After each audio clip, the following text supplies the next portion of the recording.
Ya. Setelah Nabi Muhammad wafat, banyak para sahabat-sahabat yang tidak kuat hidup. Ada sahabat yang berdoa, ya Allah, cabut kedua mataku. Untuk apa lagi aku melihat? Nabi sudah wafat, cabut kedua mataku. Aku tidak lagi mau melihat selain memandang wajahnya Nabi Muhammad. Ketika itu juga dia dibutakan oleh Allah Subhanahu wa ta'ala.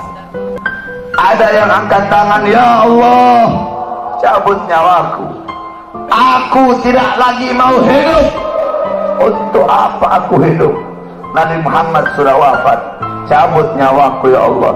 Ketika itu juga Allah cabut nyawanya. Kemudian ada seorang perempuan, ada seorang wanita, qalat li Aisyah, ya Aisyah, ikshif li qabrin Nabi. Wahai Aisyah, bukakan untukku kuburnya Nabi Muhammad. Dibuka kuburnya Nabi oleh Siti Aisyah. Masuk ini perempuan, fabakat hatta matat. Wanita ini menangis depan kuburnya Nabi sampai dia mati saat itu juga. Ketika itu banyak para sahabat yang tidak ada lagi gairah hidup. Sayyidina Abu Bakar As-Siddiq radhiyallahu anhu. Kamu tahu Sayyidina Abu Bakar? Sayyidina Abu Bakar seorang sahabat yang sangat dekat dengan Nabi Muhammad. Para ulama mengatakan Sayyidina Abu Bakar As-Siddiq beliau wafat dengan dua sebab. Sayyidina Abu Bakar meninggal gara-gara dua sebab. Pertama sebab dohir, kedua sebab batin. Sebab dohirnya apa? Karena beliau pernah dikasih makanan yang ada racunnya, dimakan oleh beliau. Racun itu lama-lama menggerogoti kesehatan beliau. Itu sebab dohir. Sebab batin beliau meninggal, kenapa? Sebab batin beliau meninggal karena terlalu merindukan baginda Nabi besar Muhammad SAW.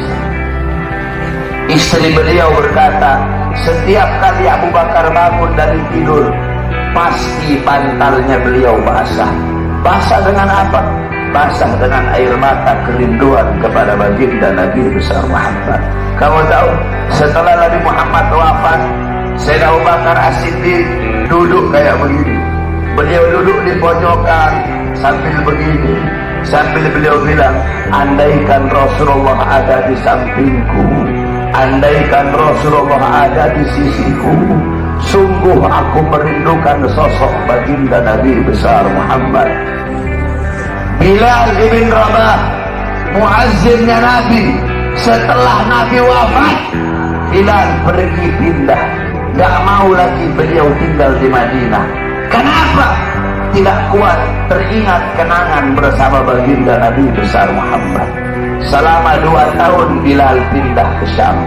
Kemudian selama 2 tahun beliau di sana, tiba-tiba mimpi Nabi Muhammad. Nabi Muhammad berkata, wahai Bilal, datang kau berziarahlah kepada aku. Datang Bilal selama 2 tahun. Bilal datang ziarah di kuburnya Nabi Muhammad.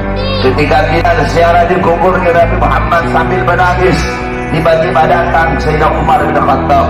Sayyidina Umar berkata, wahai Bilal, kami sudah lama tidak mendengar suara azanmu.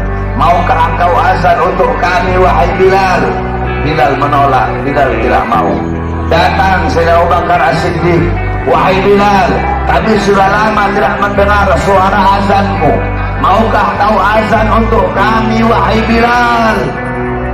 Apa kata Bilal? Wahai Abu Bakar, apakah dulu kamu membebaskan aku karena Allah atau karena dirimu? Kalau dulu kamu membebaskan aku karena Allah, jangan kau paksa aku untuk azan. Tapi kalau kau membebaskan aku karena dirimu, aku akan azan untuk dirimu. Dulu setiap aku mengucapkan asyhadu anna Muhammadar Rasulullah, Nabi Muhammad selalu tersenyum kepada aku. Sekarang ketika aku mengucapkan itu, siapa yang akan tersenyum kepadaku? Jangan kau paksa aku untuk azan, wahai Abu Bakar. Tiba-tiba datang 2 orang pemuda. Pemuda yang pertama dari perut ke atas mirip Nabi Muhammad. Pemuda yang kedua dari perut ke bawah mirip Nabi Muhammad. Mereka adalah Sayyidina Hasan dan Sayyidina Husain, cucunya Nabi Muhammad SAW. Sayyidina Hasan dan Sayyidina Husain berkata, wahai Bilal, maukah kau azan untuk kami sebagaimana kau azan untuk datuk kami baginda Nabi besar Muhammad? Bilal menangis. Apa kata Bilal? Wahai cucu Rasulullah, kalau aku menolak permintaan kalian, kelak aku akan menghadap Nabi Muhammad. Aku akan jawab apa ketika aku ditanya oleh Nabi Muhammad? Abu Bakar memerintahkan aku tidak mau. Umar memerintahkan aku tidak mau. Kalau kalian yang perintahkan, aku tidak bisa menolak. Karena kalau aku tolak, aku takut kelak di hadapan kakek kalian tidak bisa menjawab apa-apa.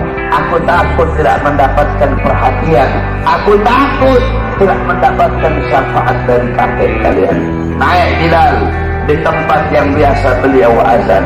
Bilal mengumandangkan azan. Allahu Akbar, Allahu Akbar, Allahu Akbar, Allahu Akbar. Kamu tahu, penduduk Madinah ketika itu gempar. Mereka berkata, hal bu'isar Rasul, apakah Nabi diutus lagi? Apakah Nabi Muhammad hidup lagi? Kok Bilal mau azan? Apakah Nabi hidup lagi? Kenapa Bilal azan? Mungkin Nabi Muhammad hidup lagi. Yang punya toko menutup tokonya, yang di pasar mereka keluar dari pasar. Bilal melanjutkan azannya. Asyhadu an la ilaha illallah, asyhadu an la ilaha illallah. Wanita-wanita yang dipingit keluar dari rumahnya masing-masing, mereka meneriakkan, hal bu'isar Rasul, apakah Nabi diutus lagi? Apakah Nabi hidup lagi? Sehingga Bilal mau azan. Begitu mereka merindukan sosok Nabi Muhammad. Ketika mereka sampai di tempat Bilal azan, mereka tidak melihat sosoknya Nabi.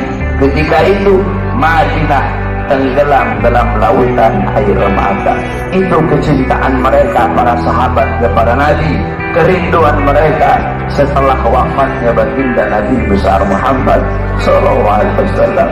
Oleh karena itu, saudara-saudaraku sekalian yang dimuliakan oleh Allah Subhanahu wa Ta'ala, cintai oleh kalian Nabi Muhammad, ikuti beliau, jadikan beliau sebagai uswah, sebagai qudwah, sebagai teladan dan pedoman kamu dalam kehidupan sehari-hari. Ikuti sunnah-sunnah beliau. Jadikan rumah tangganya kamu rumah tangga Nabi Muhammad. Jadikan kau punya rumah tangga Nabi Muhammad. Kamu tahu, banyak sekarang rumah tangga yang hancur, banyak sekarang rumah tangga yang berantakan. Kenapa? Karena rumah tangga itu tidak mengikuti rumah tangga baginda Nabi besar.